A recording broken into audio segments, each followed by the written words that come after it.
रखा था। सभी गांव वाले अब इन दोनों को अच्छी तरह से जान लिया था और अब इन दोनों के जाल में कोई नहीं फंसता था। अब इन दोनों को अपना गुजारा करने में बहुत समस्या आने लगी थी।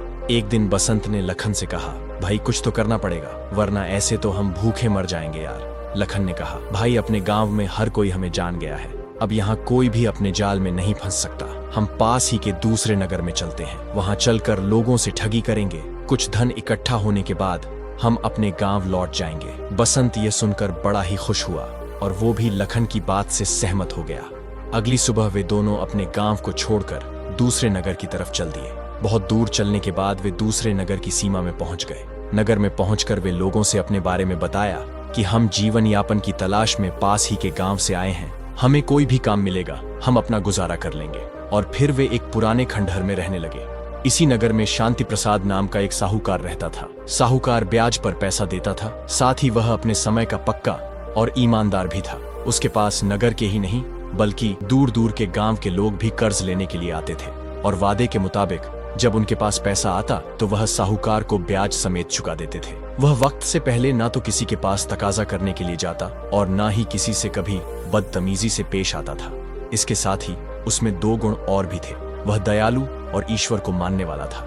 अपने इन गुणों से वह दूर दूर तक मशहूर था। लखन और बसंत ने जब इस साहूकार के बारे में सुना तो वो सोचने लगे, यार बसंत, अब तक तो हमने जो साहूकार के बारे में सुना उससे तो मुझे वह कोई बहुत ही बड़ा मूर्ख सेठ मालूम होता है। बसंत ने कहा, गुरु लगता तो मुझे भी कुछ ऐसा ही है। अगर लोगों की माने तो सेठ कर्जा मांगने वालों का पता ठिकाना भी नहीं पूछता, बस नाम और वापस करने की तारीख पूछकर ही कर्ज दे देता है। लखन ने कहा, यार मैं सोच रहा हूँ कि क्यों ना इस बार हम उसे ही अपना शिकार बनाकर कुछ धन ऐंठ लें। बसंत ने कहा, मैं भी यही कहना चाहता था, तो चलो यहाँ से सीधा साहूकार की हवेली पर चलकर उसी के दर्शन करते हैं। किस्मत ने साथ दिया तो काफी दिनों तक हमें कुछ करने की आवश्यकता नहीं पड़ेगी।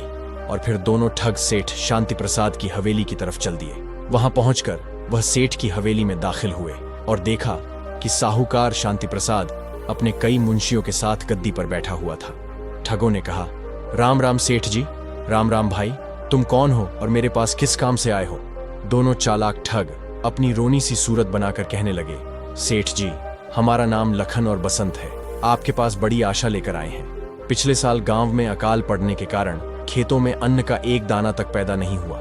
इस बार फसल अच्छी होने की उम्मीद है, लेकिन हमारे पास ना तो बैल है और ना ही बीज, इस कारण हम बहुत ही दुखी हैं। साहूकार ने कहा, अरे भाई, मैंने कर्जा मांगने का कारण नहीं पूछा, तुम सिर्फ इतना बताओ कि तुम्हें कितनी रकम चाहिए और कब तक लौटाओगे। ठगों ने कहा, सेठ जी, हमें 5,000 रुपए चाहिए और यह कर्ज हम जल्द ही लौटा देंगे। जितना जल्दी संभव हो सकेगा उतनी जल्दी हम आपकी रकम ब्याज समेत वापस कर देंगे। बस आप मेहरबानी करके हमें 5,000 रुपए दे दीजिए। साहूकार ने कहा, अरे भाई, फिर भी उस जल्दी की कोई तो तारीख होगा, बिना तारीख जाने मैं तुम्हें कर्ज नहीं दे सकता। सेठ जी की तारीख वाली बात सुनकर लखन ने मक्कारी भरे स्वर में कहा, सेठ जी, कर्ज तो कर्ज होता है, अगर हम इस जन्म में नहीं देंगे तो अगले जन्म में दे देंगे। साहूकार बोला, ठीक है, तुम मुझे मेरी रकम ब्याज सहित अगले जन्म में ही लौटा देना, मुझे तुम्हारी बात पर पूरा विश्वास है।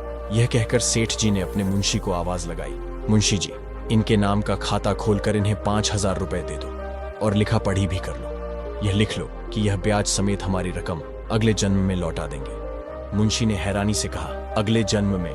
लेकिन सेठ जी, लेकिन कुछ नहीं मुंशी जी, बेकार में अपनी टांग बीच में मत अड़ाया करो, जैसा मैंने कहा है वैसा ही करो। ठीक है सेठ जी। और मुंशी ने 5,000 रुपए गिनकर उनको थमा दिए। लो भाई, गिन लो, पूरे 5,000 हैं जिन्हें तुम्हें ब्याज समेत अगले जन्म में चुकाना है। ठगों ने कहा,